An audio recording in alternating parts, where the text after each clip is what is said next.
Soil clay ഉണ്ടാക്കുമ്പോഴുള്ള do and ഡോൺട്സ് നിങ്ങൾക്കറിയോ? ഈ video കാണുന്ന എല്ലാവർക്കും എന്നേക്കാൾ നന്നായിട്ട് സോയിൽ ക്ലേ ഉണ്ടാക്കാൻ അറിയൂലേ? നമ്മൾ ഭയങ്കര ലേറ്റായിട്ടാണ് ഈ സോയിൽ ക്ലേ ഉണ്ടാക്കുന്നത്. പക്ഷേ ആസ് എ ബിഗിനർ ഞാൻ ചെയ്ത കുറച്ച് ഡൂ ആൻഡ് ഡൗൺസ് നിങ്ങൾക്ക് ഷെയർ ചെയ്യാമെന്ന് വെച്ചിട്ടാണ് ഈ ഒരു വീഡിയോ ചെയ്യുന്നത്. പിന്നെ മണ്ണെടുത്തിരിക്കുന്നത് പാമ്പ് മുറ്റുന്നൊന്നുമില്ല കേട്ടോ, കുറച്ച് മണ്ണ് കൂട്ടിയിട്ടിട്ടുണ്ടായിരുന്നു. അത് പണ്ടേക്ക് വേണ്ടേ ഉള്ളതാണ്, അവിടെ നിന്നാണ് ഈ മണ്ണെടുത്തത്. ഏറ്റവും ആദ്യമായിട്ട് നമ്മൾ ചെയ്യുന്നത് ആ മണ്ണൊന്ന് സോക്ക് ചെയ്യാൻ വെക്കുകയാണ്. അതായത് കുറേ വെള്ളത്തിൽ നമ്മളതൊന്ന് ഒരു 20 മിനിറ്റ്സ് ഒക്കെ വെച്ച് കഴിഞ്ഞാൽ അതിലത്തെ അത്യാവശ്യം കട്ടിയുള്ള മണ്ണൊക്കെ ഒന്ന് സോഫ്റ്റ് ആവും. എന്നിട്ട് നമ്മളത് കൈ കൊണ്ട് തന്നെയാണ് കേട്ടോ മിക്സ് ചെയ്തെടുക്കുന്നത്. ടിപ്പ് നമ്പർ 1, നിങ്ങൾക്ക് നിങ്ങളുടെ വീട്ടിൽ നല്ല സോയിൽ വളരെ കുറവാണ്, നിങ്ങൾക്ക് അതിൻ്റെ അവൈലബിലിറ്റി കുറവാണെന്നുണ്ടെങ്കിൽ അത് നമ്മൾ മിക്സ് ചെയ്യുന്ന സമയത്ത് അടിയിൽ കുറച്ചുകൂടെ മണ്ണ് ഊറി നിൽക്കുന്നുണ്ടാവും. അത് നിങ്ങൾ ഈ വീഡിയോയിൽ കാണുന്ന പോലെ ഈ ഒരു അരിപ്പ ആ വെള്ളത്തിൽ ഇറക്കി വെച്ചിട്ട് ആ മണ്ണോടുക്കനെ ഇട്ടിട്ട് ഒന്നുകൂടെ മിക്സ് ചെയ്ത് നമുക്ക് കുറച്ചുകൂടെ മണ്ണായി നിന്ന് കിട്ടും. പിന്നെ ഇങ്ങനെ ചെയ്യുന്ന സമയത്ത് ഓവറായിട്ട് അതിൽ വെള്ളവും വേണ്ടി വരില്ല കേട്ടോ. പിന്നെ ടിപ്പ് നമ്പർ 2, ഈ ക്ലേൻ്റെ സ്മൂത്ത്നെസ് എന്ന് പറയുന്നത് അത് കുഴയ്ക്കുന്നതിനോ ഒന്നുമല്ല. എന്നെ സംബന്ധിച്ചിടത്തോളം അതിൻ്റെ സ്മൂത്ത്നെസ് കിട്ടുന്നത് നമ്മളിത് എത്രത്തോളം പ്രാവശ്യം അരിച്ചെടുക്കുന്നുണ്ട് എന്നാണ്. ആ പാത്രത്തിൻ്റെ അടിയിൽ നിന്ന മണ്ണ് കണ്ടോ, അത് നമ്മൾ ഫസ്റ്റ് പ്രാവശ്യം അരിച്ച് കിട്ടുമ്പോൾ ഉള്ളതാണ് കേട്ടോ. പിന്നെ നമ്മൾ ഒന്നുകൂടെ അരിച്ചെടുത്തിട്ടുണ്ട്.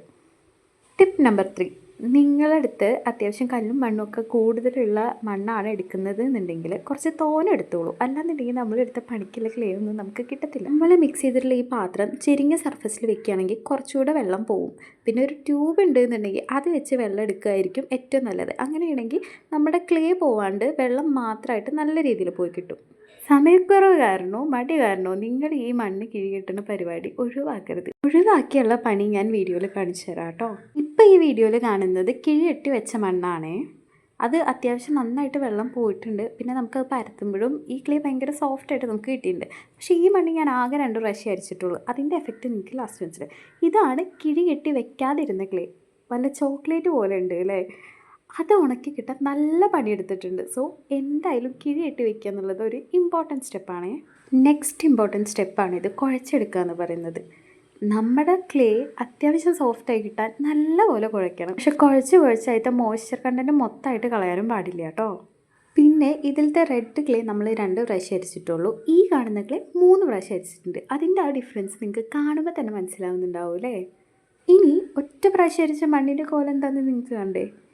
ഇതാണ് കേട്ടോ ആ മണ്ണ്. ഇതിൻ്റെ ടെക്സ്ചർ നിങ്ങൾക്ക് നോക്കിയാൽ മനസ്സിലാവും. ഇതിൽ വലിയ കല്ലോ നാരോ കാര്യങ്ങളോ ഒന്നുമില്ല. പക്ഷെ മണ്ണൊട്ടും സോഫ്റ്റ് അല്ല. ഇതുകൊണ്ട് നമ്മളൊരു കുഞ്ഞു മഷ്റൂം ഉണ്ടാക്കാൻ നോക്കിയിട്ടുണ്ട്. ഉണ്ടാക്കാൻ വലിയ കുഴപ്പമില്ല, പക്ഷെ അത് ഒട്ടുന്നുണ്ടായിരുന്നില്ല എന്നുള്ളത് വേറൊരു കാര്യം. പിന്നെ ഇത് ഉണങ്ങി കിട്ടുമ്പോൾ അതിൽ നന്നായിട്ട് ക്രാക്ക് വരുന്നുണ്ട്. സാധാരണ വെള്ളം വെച്ചിട്ട് അതൊന്ന് സ്മൂത്ത് ചെയ്താൽ ശരിയാവും. പക്ഷേ ഇത് സ്മൂത്ത് ചെയ്യാൻ നേരം അത് രണ്ട് പീസായിട്ട് കയ്യിൽ വരികയാണ് ചെയ്തത്. ഇപ്പം നിങ്ങൾക്ക് വളരെ ക്ലിയർ ആയിട്ടുണ്ടാവുമല്ലോ എന്തുകൊണ്ടാണ് മിനിമം 2 പ്രാവശ്യമായിരിക്കണം പറഞ്ഞത്. ഇനി ഈ ക്ലേ വെച്ചിട്ട് നമുക്ക് എന്തൊക്കെ ഉണ്ടാക്കേണ്ടതെന്ന് ഒന്ന് കമൻറ്റ് ചെയ്തേക്കണേ. നമുക്കതൊക്കെ ഇനി ഫ്യൂച്ചർ വീഡിയോയിൽ ഉണ്ടാക്കാം. All this be your happy self.